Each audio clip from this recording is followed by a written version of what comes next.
Ayyuhal ikhwah wal akhwat, a'azzani Allah wa iyyakum. Kita bersyukur kepada Allah Subhanahu wa taala pada hari ini dikumpulkan kembali untuk saling berbagi, saling mengingatkan,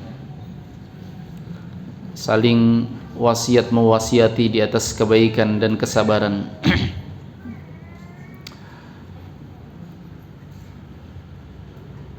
Pertemuan kita yang telah lalu, walaupun agak sudah lama ya, tapi mudah-mudahan masih ingat ya, tentang manhaj as-salaf.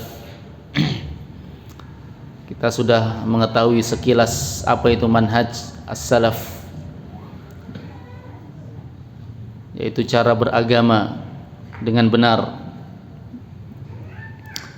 Tinggal bagaimana kita menjadikan manhaj as-salaf ketika kita sudah tahu artinya, maknanya, keharusannya.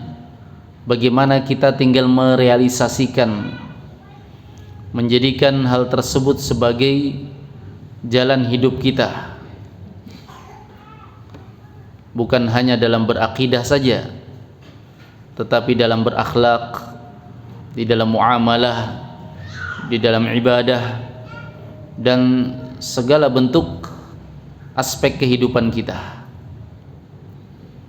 Demikian seorang yang mengaku dan menisbahkan dirinya berada di atas manhaj salaf, kemudian dia tidak goyah,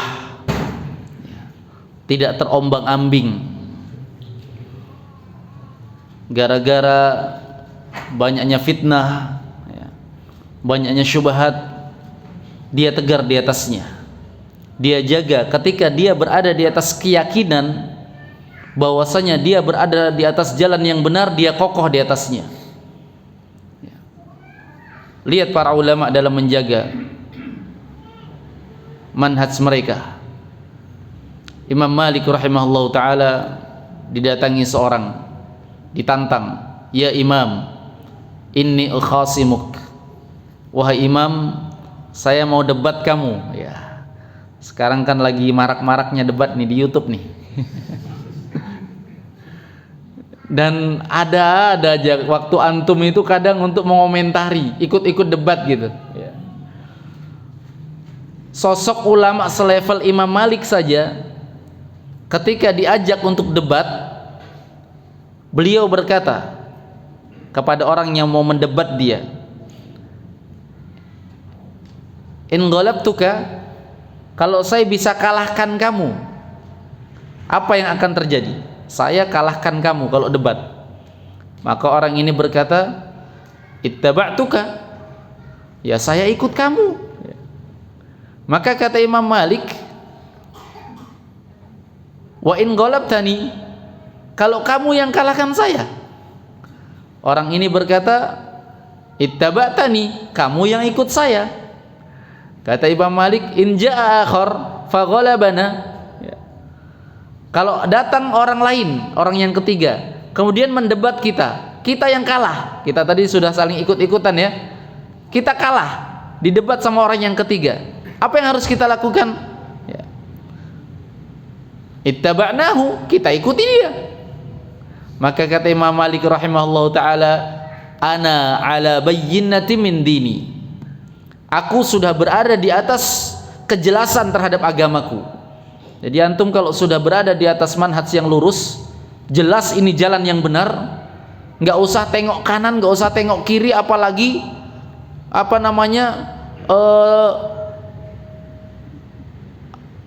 tergugah ya dengan ajakan-ajakan tuh debat lah ya, untuk saling hujah argumen lah, nggak usah tergiur dengan perkara tersebut. Orang selevel Imam Malik saja, ulama selevel Imam Malik berkata, "Ana ala bayyinatin min dini." Aku berada di atas kejelasan terhadap agamaku. Fa amma anta fasyak.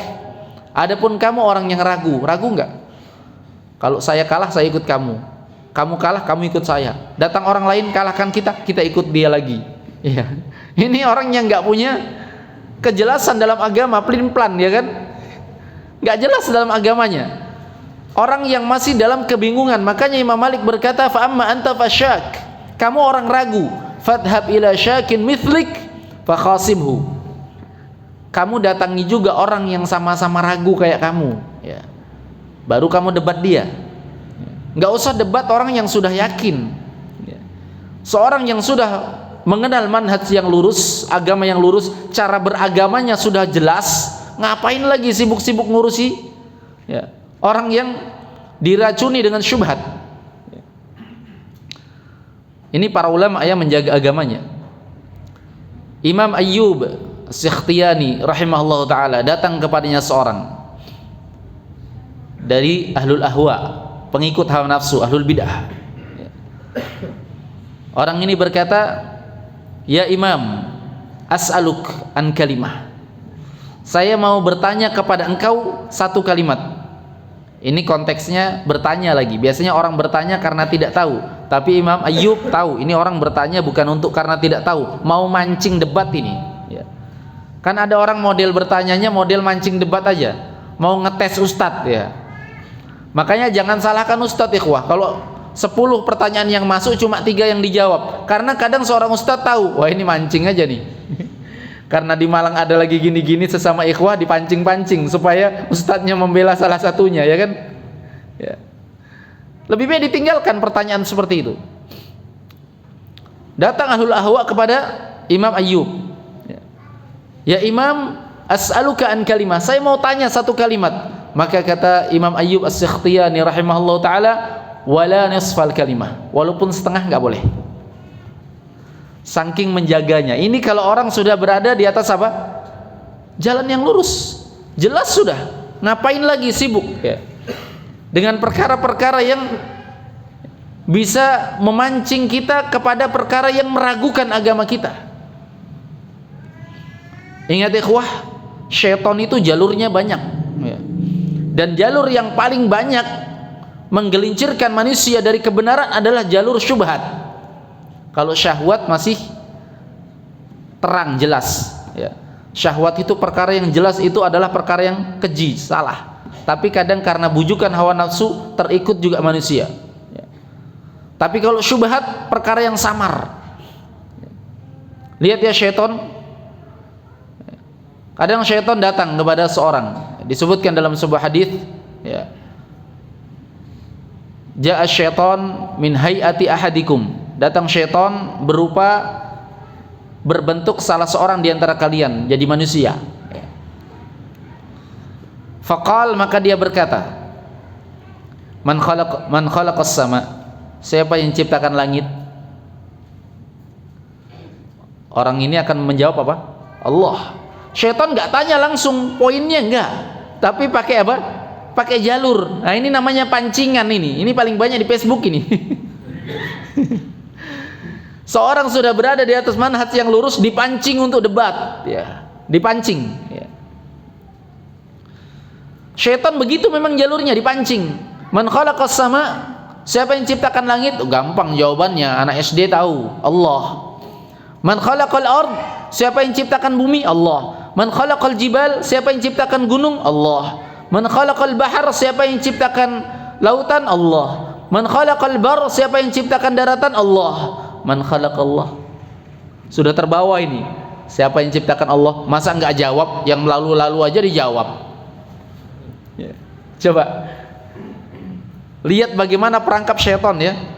Sudah diajak berpikir kita, siapa ciptakan langit? Allah. Siapa ciptakan ini? Allah. Siapa ciptakan ini? Diajak ke arah siapa yang ciptakan Allah, sehingga pikiran seorang akan berpikir, oh iya ya, kalau begitu siapa ya?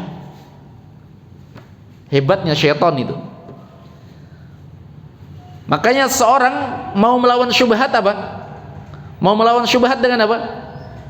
Dengan apa mau melawan syubhat, ikhwah? Al-yaqin. Wa ja'alna minhum a'immatan yahduna bi amrina lamma sabaru wa kanu bi ayatina yuqinun. Ya.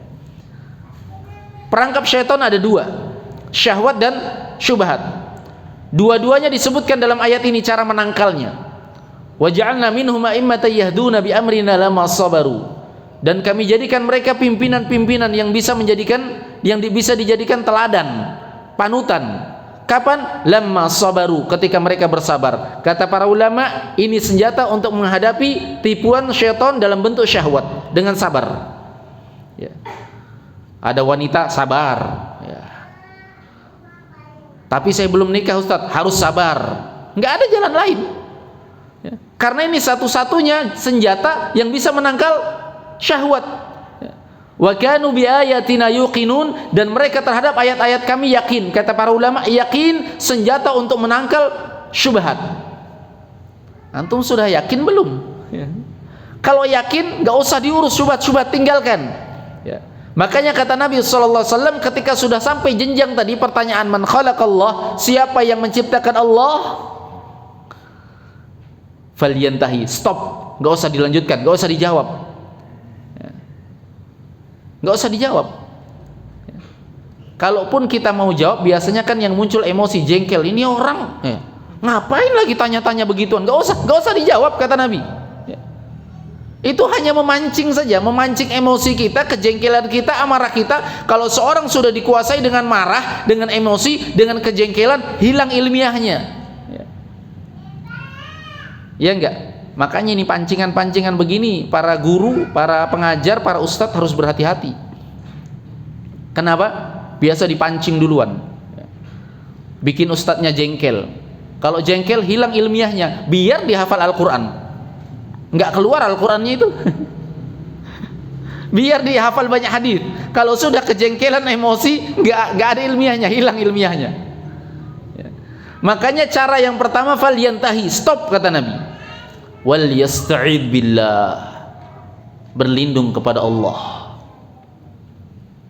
Ayyuhal ikhwah, kembali ke permasalahan kita. Antum yakin enggak jalan yang lurus itu adalah ala nahjis salaf, di atas jalannya as-salaf? Ya.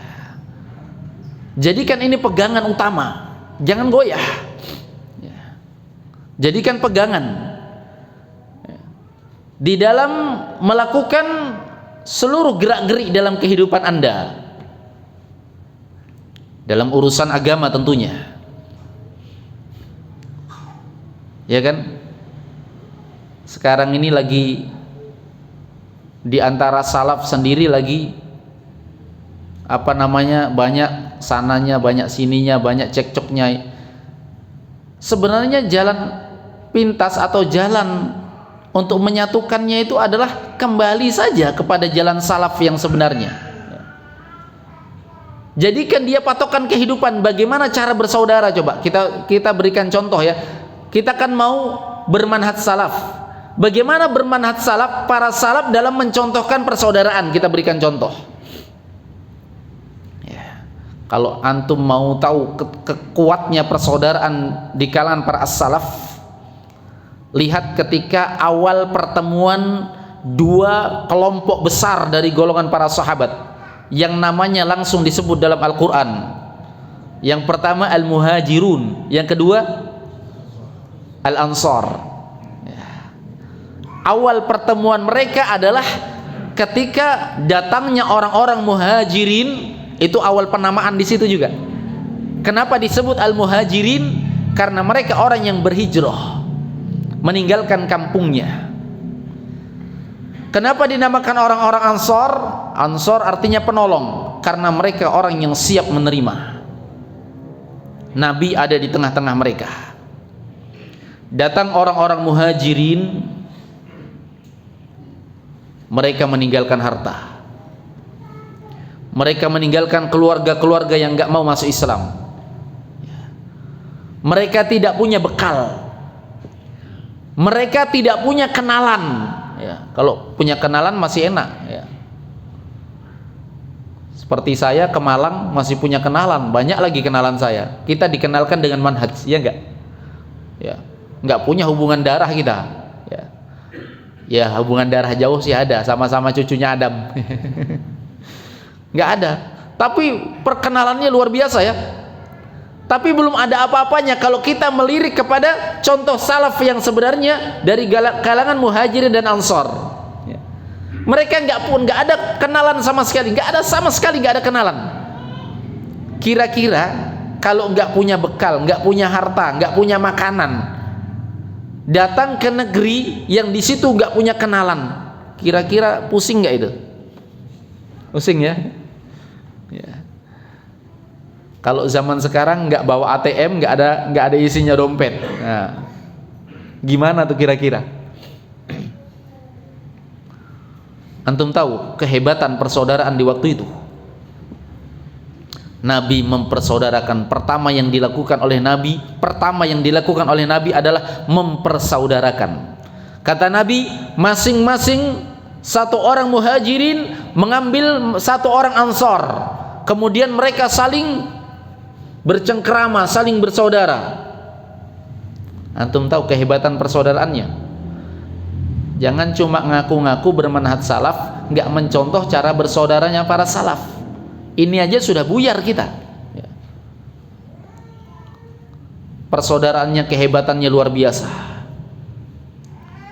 Setiap orang Ansor menyediakan apa yang dibutuhkan oleh orang Muhajirin. Dia penuhi segala kebutuhannya. Dia siapkan tempat tinggalnya. Yang ada modal dia berikan modal. Sampai-sampai seorang yang tidak memiliki apa-apa di kalangan orang Ansor pun dia memberikan sesuatu yang sebenarnya dia lebih butuhkan, sampai Allah turunkan ayatnya, wa yu'thiruna ala anfusihim walau kana bihim khasasah. Mereka lebih mendahulukan saudara-saudara mereka dibandingkan diri mereka sendiri. Hebatnya, kuatnya persaudaraan mereka. Ada nggak kita yang gitu? Antum ingat kisahnya Abu Talhah, ya kan? Yang sampai kata Nabi SAW, tadi malam Allah tertawa melihat perlakuan mereka berdua, Abu Talhah dan istrinya, ketika dia mengambil satu orang dari kalangan muhajirin mau menjamunya, dia sudah iyakan, tapi di rumahnya nggak ada apa-apa, cuma ada makanan yang cukup untuk anaknya. Akhirnya di malam hari dia tidurkan lebih cepat anaknya, supaya nggak lapar, tidur lupa dengan makan. Setelah itu, kalau namanya tamu kan nggak enak nggak ditemani, harus ditemani. Maka beliau kondisikan malam itu dimatikan lampunya, dipadamkan lampunya, kemudian disuruh tamunya masuk menikmati hidangan yang beliau hidangkan, dan beliau melakukan kegiatan seakan-akan beliau ikut makan. Sampai segitunya perhatian mereka dengan orang lain, padahal sebelumnya nggak pernah kenal, ikhwah, nggak pernah kenal.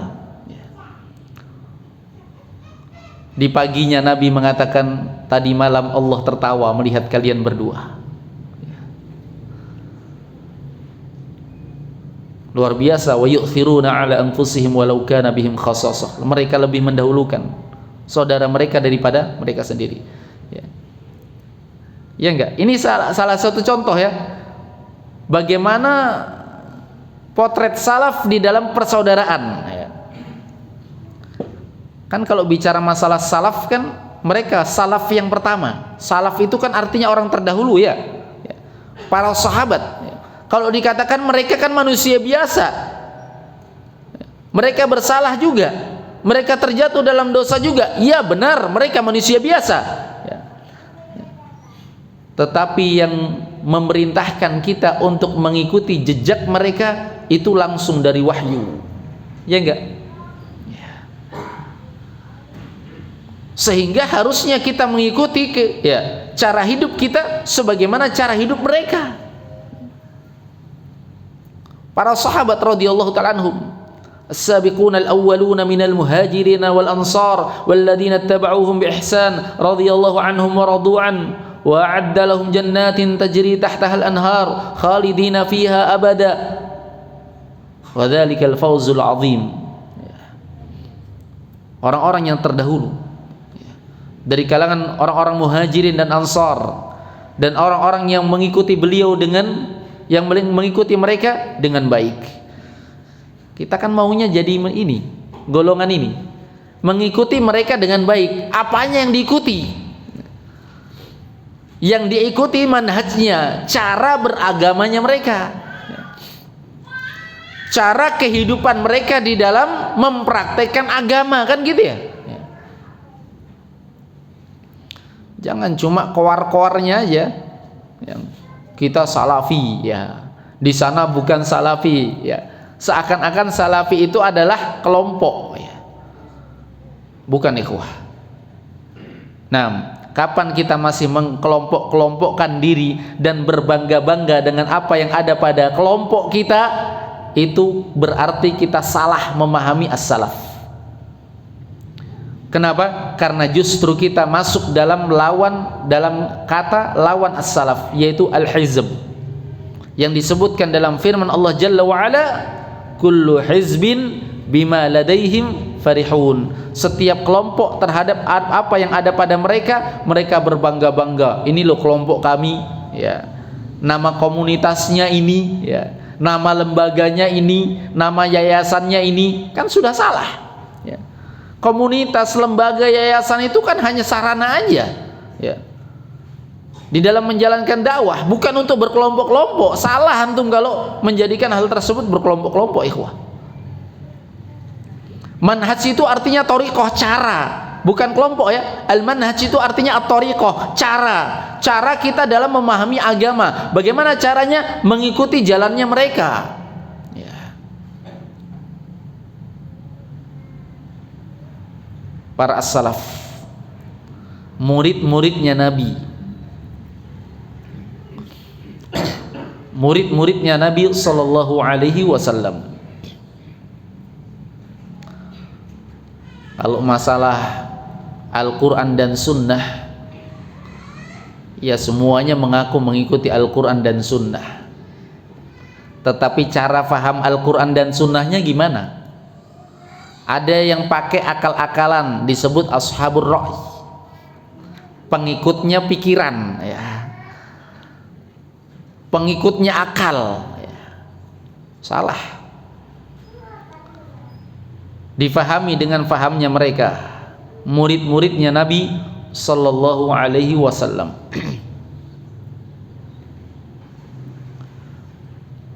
Karena mereka adalah manusia yang terjamin. Khairun nasi qarni thumma alladhina yalunahum thumma alladhina yalunahum. Sebaik-baik kurun ya, sebaik-baik manusia adalah yang hidup di kurunku, di zamanku. Siapa mereka? Para sahabat. Thumma alladhina yalunahum, kemudian orang yang datang setelahnya.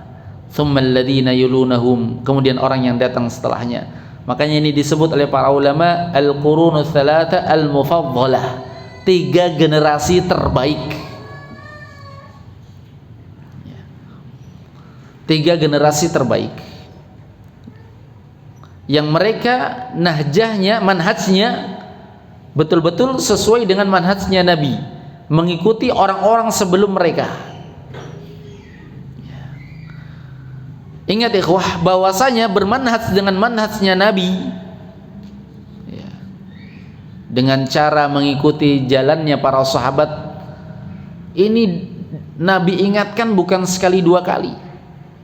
Bahkan dijadikan Nabi sebagai wasiat perpisahan. Iya enggak? Makanya kalau ada orang yang mencela salah satu dari murid Nabi, yaitu para sahabat, berarti mereka tidak akan bisa sempurna keislamannya, pincang keislamannya. Kenapa? Wasiat Nabi beragama mengikuti agama mereka.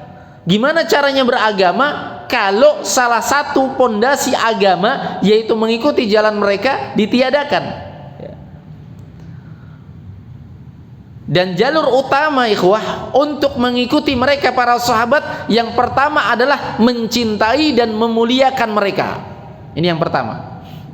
Jadi kalau ada kelompok yang menjatuhkan, mencela salah satu dari sahabat saja, bisa dipastikan itu bukan jalannya golongan yang selamat, bukan.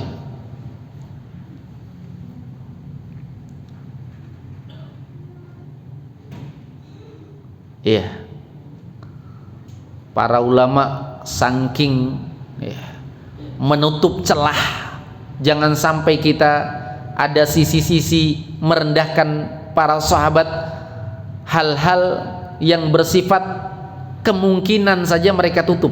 Kemungkinan kalau ini terjadi bisa perendahan terhadap yang lainnya. Contohnya apa? Mereka tutup, mereka memberikan wejangan kepada kita agar jangan membahas masalah pertikaian antara Ali dengan Muawiyah. Saya tanya, kalau Muawiyah bertikai dengan Ali, kira-kira ada yang salah enggak? Ada enggak yang salah? Ada ya, pasti ada ya.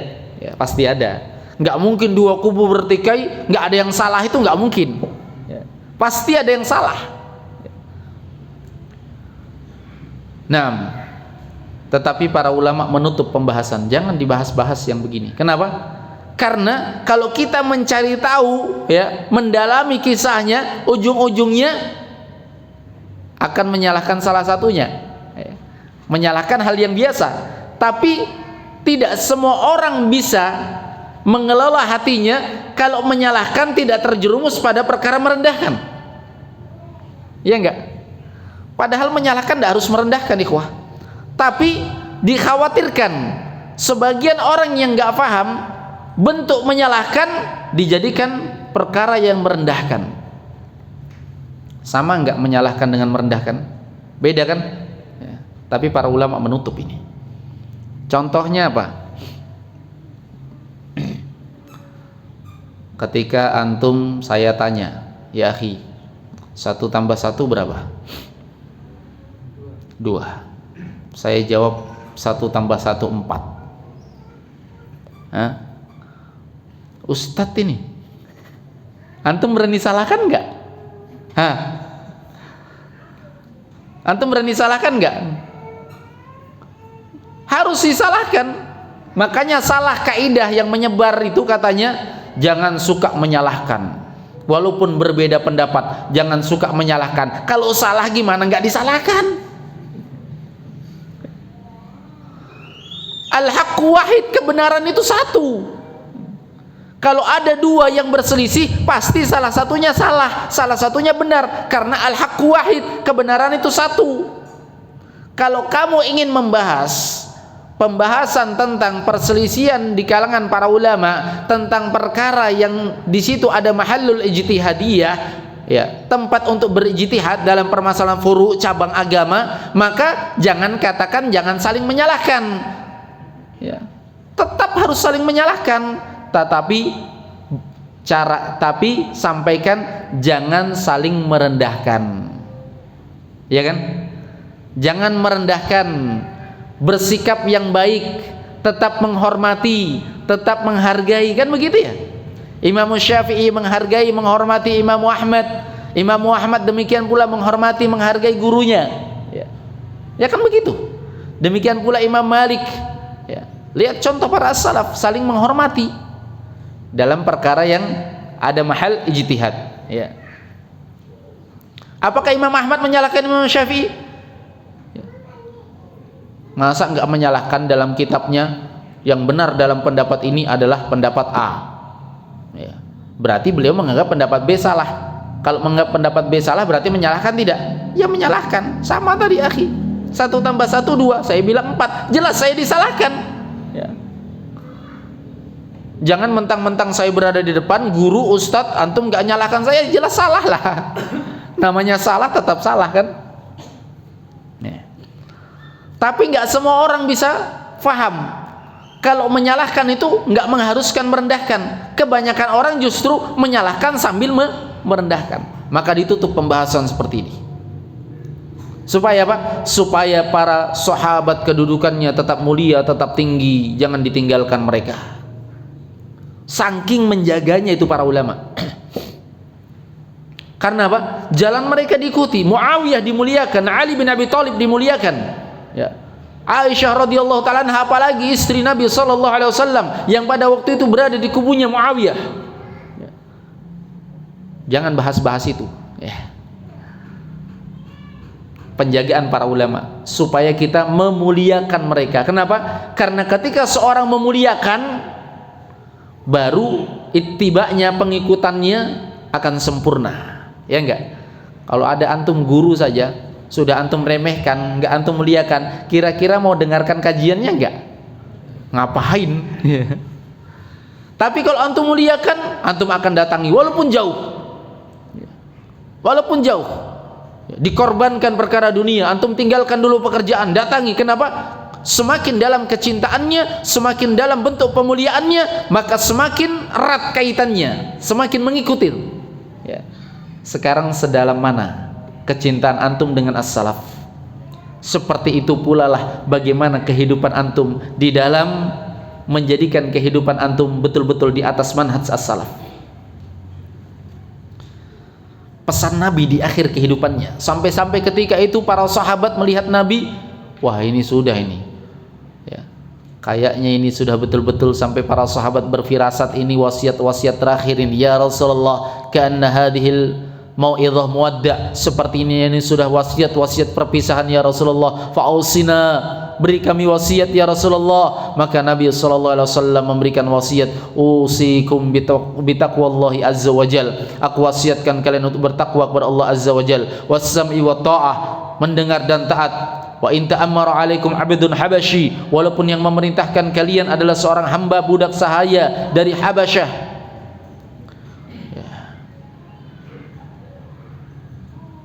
Kemudian beliau mengatakan, barang siapa di antara kalian may ya'ish minkum fasayara ikhtilafan katsira, barang siapa di antara kalian nanti yang hidup sepeninggalku, dia akan melihat perselisihan yang sangat banyak. Semakin jauh dari zamannya Nabi, semakin banyak itu perselisihan. Makanya kalau antum tanya kapan ya habisnya perselisihan, gak ada habis. Karena kita semakin jauh dari zamannya Nabi. Fasayara ikhtilafan katsira. Jangan berangan-angan gak ada perselisihan, tapi yang harus jadikan fokus adalah bagaimana solusi menghadapi perselisihan. Bagaimana solusinya? Fa'alaikum bisunnati, komitmen dengan sunnahku, wa sunnatil khulafa'ir rasyidin al-mahdiyyin min ba'di, pegang teguh sunnahnya al-khulafa ar-rasyidin yang mereka mendapatkan petunjuk setelahku. Tamassaku biha, pegang dia, wa addu 'alaiha bin nawajid, gigit dengan gigi geraham kalian. Saking Nabi menginginkan penegasan harus kuat dalam berpegang teguh di dalam sunnah dan sunnah para sahabat, sampai beliau tidak cukupkan dengan tamassaku biha, pegang dia, tapi sampai dengan ibarat gigit ya. Itu artinya sudah nggak boleh dilepas sama sekali itu ya. Wa addu 'alaiha bin nawajid, gigit dengan gigi geraham kalian. Menunjukkan bermanhaj salaf itu ikhwah, jangan main-main. Jangan manhaj salafnya sekedar apa yang nampak aja, kayaknya ikhwah-ikhwah salaf pakai jubah, berjenggot, cingkrang, itu aja. Bermanhaj salaf itu artinya jadikan kehidupan kita ini betul-betul di atas jalurnya mereka para sahabat. Berarti kembalinya kemana nih? Kembalinya ke ilmu. Sedalam mana ilmunya antum tentang kehidupan mereka?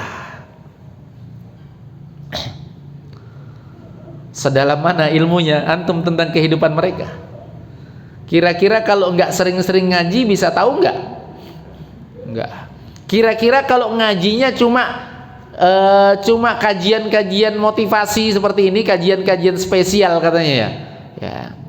Itu istilah-istilah dari tahun 2012 kayaknya muncul kajian spesial. Sekarang saya pernah dengar kajian super spesial. Ada kajian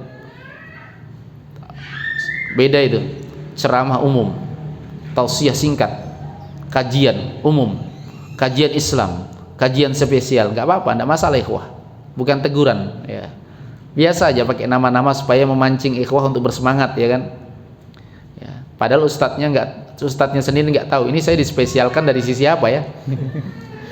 Nanti ada kajian istimewa ya, kayak martabak aja, terang bulannya, terang bulan spesial, terang bulan istimewa. Kajian seperti ini ikhwah itu motivasi supaya antum kembali ke jalan yang lurus, supaya kita kembali ke jalan sahabat. Disebutkan tidak jalan-jalannya, bagaimana tata cara sholatnya sahabat, bagaimana tata cara sholatnya Nabi yang diajarkan oleh para sahabat, gimana cara berpakaiannya Nabi yang diajarkan oleh para sahabat, bagaimana kehidupan di rumah Nabi yang disebutkan oleh para sahabat, diajarkan enggak. Tapi antum malasnya gimana? Kapan kira-kira ketika belajar? Ketika ada kajian kitab malas kan? Ini tanda-tanda kita belum benar sebenarnya ini ikhwah. Kalau ustadz setempat, padahal ini tugasnya ustadz setempat loh, bikin kajian, buka pelajaran sirah, males sirah, padahal ini mengungkap kehidupan Nabi ya. Nah setelah ini harus rame nih kajian ustadz-ustadz di Malang ini ya kan, kajian kitab. Antum kajian motivasi rame ya. Terus termotivasinya motivasi apa? Arahnya kan tetap ke sana ikhwah. Bagaimana para sahabat di dalam semangat mereka mempelajari Al-Quran, semangat antum, tapi belajar tafsirnya enggak. Coba, ini sebenarnya inti pembahasan malam ini nih, memberi motivasi supaya kembali belajar ya. Kalau kita bermanhaj salaf ya, mau menjadikan manhaj salaf itu sebagai jalan hidup kita, seluruhnya dipelajari. Pelajaran yang paling penting apa? Al-Quran ya kan? Khairukum man ta'allama al-Quran wa 'allamah. Tafsir itu pelajaran paling penting ya. Antum ambil satu ustadz belajar tafsir ya, dari juz 30 misalnya ya, rutin ya. Kemudian pelajaran yang paling penting dalam mengikuti para sahabat apa? Mengikuti kehidupan Nabi, sirah. Antum ambil satu ustadz belajar sirah pada ustadz ini, nggak apa-apa 2-3 orang, yang penting komitmen ya. Di situ diajarkan dari kapan, dari awal ya Nabi kecil, dari awal turunnya wahyu, kemudian Nabi bagaimana ketika pertama kali diperintahkan untuk berdakwah ya kan. Dari kisah-kisah itu nampak bagaimana kehidupan Nabi ya. Jangankan itu, masalah rumah tangga yang sering dijadikan kajian muslimah spesial juga ya, itu kan sebenarnya dari kehidupan Nabi. Bagaimana Nabi di dalam rumahnya, bagaimana Nabi dengan Khadijah, bagaimana Nabi dengan Aisyah radhiyallahu ta'ala anha, bagaimana sikap Nabi yang banyak sekali dilihat oleh Anas bin Malik yang di waktu itu menjadi pembantu beliau selama 10 tahun ya. Kan semuanya dilihat dari sirah ikhwah. Bagaimana antum mau menjadikan manhaj salaf antum di dalam ibadah, belajar tata cara sholat, belajar fikih. Ada ustadz yang membahas Umdatul Ahkam, ada ustadz yang membahas Bulughul Maram, antum ikuti enggak? Ada ustadz dari luar, semangatnya, termotivasi, tapi kapan mempraktekannya? Kapan? Terpraktekannya itu dengan ustadz-ustadz setempat ikhwah. Cari ustadz-ustadznya, itu baru bermanhaj salaf namanya. Kenapa? Betul-betul mau mempelajarinya dan mempraktekannya ya. Ujung-ujungnya kalau yang diikuti hanya pembahasan umum saja, motivasi, yakin yang antum pahami manhaj salaf adalah berjenggot, cingkrang dan jubah, itu saja. Ini ikhwah ya. Pembahasan tauhid itu luas sekali. Terjatuhnya seorang dalam perkara kesyirikan karena kebanyakan tidak tahu kalau itu adalah kesyirikan. Makanya ada yang marah kalau dibahas itu syirik, marah dia. Kenapa? Muncul marah itu karena jahil, nggak tahu kalau itu kesyirikan. Antum masih membatasi diri antum, malas-malasan belajar kesyirikan yang seluas itu. Antum anggap kesyirikan itu hanya peribadahan kepada penghuni kubur, hanya menyembelih kepada selain Allah, bernadar kepada selain Allah, antum hanya batasi dengan itu saja? Tidakkah antum menjadikan salaf para sahabat yang mereka ditegur Nabi? Para sahabat ditegur Nabi ketika ada yang mengatakan Masya Allah wa sya'a Muhammad, terjatuh dalam syirik kecil. Sahabat. Tidakkah antum menjadikan contoh ketika sahabat ketika di perang Hunain, ketika mereka berangkat melewati pohon bidara, mereka terucap ucapan yang ditegur Nabi. Mereka berkata, ya Rasulullah ij'al lana dhata anwata kama lahum dhata anwata. Dalam hadis Abu Waqid Al-Laythi, Abu Waqid Al-Laythi bercerita, waktu itu kami berangkat di perang Hunain, ya, wa nahnu hudata'u ahdin bil kufr, waktu itu kami masih baru-baru masih Islam, ketemu dengan bidara, ada gantungan-gantungan di situ. Gantungan-gantungannya orang musyrik. Tiba-tiba kami berucap, ya Rasulullah, buatkan kami gantungan-gantungan seperti ini sebagaimana mereka memiliki gantungan. Yang mengucapkan siapa ini? Sahabat as-salaf. Ditegur Nabi, Allahu Akbar, qultum walladhi nafsi biyadi kama qalat bani Israil li Musa. Kalian telah berucap demi Allah dengan ucapan yang sama dengan ucapan Bani Israel kepada Nabi Musa, ij'al lana ilahan kama lahum alihah, buatkan kami sembahan sebagaimana mereka punya sembahan. Terjatuh pada perkara yang pada waktu itu Nabi tegur sebagai perbuatan kesyirikan. Sahabat ini, antum masih malas mendalami kitab tauhid, thalathatul usul, al-qaidul arba'ah, ya. Hanya semangatnya ketika ada ustadz dari luar, ya, dari Makassar, dari Jakarta, ya, dari ini, semangat, ya bagus semangat, karena memang semangat itu ketika semangat jangan diremehkan, ketika semangat dimanfaatkan supaya apa? Supaya menjadi penyemangat jiwa, ikhwah, ya kan? Ya, apalagi kalau ada ustadz-ustadz di luar, ya, kapan lagi memanfaatkan ilmu mereka kalau mereka datang sini kita nggak hadir kan? Tapi hal yang perlu diingat, itu bukan tujuan utama, itu hanya motivasi.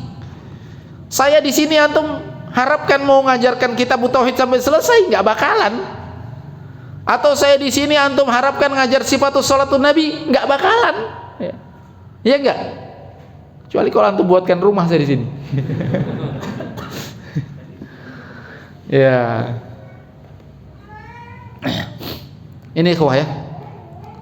Ini kalau kita memang betul-betul mau bermanhaj, dan manhaj itu kita jadikan kehidupan kita, nggak boleh tidak, harus, ya, harus belajar seluruh perkara yang merupakan al-manhaj an-nubuwah, manhaj kenabian, dari seluruh aspeknya.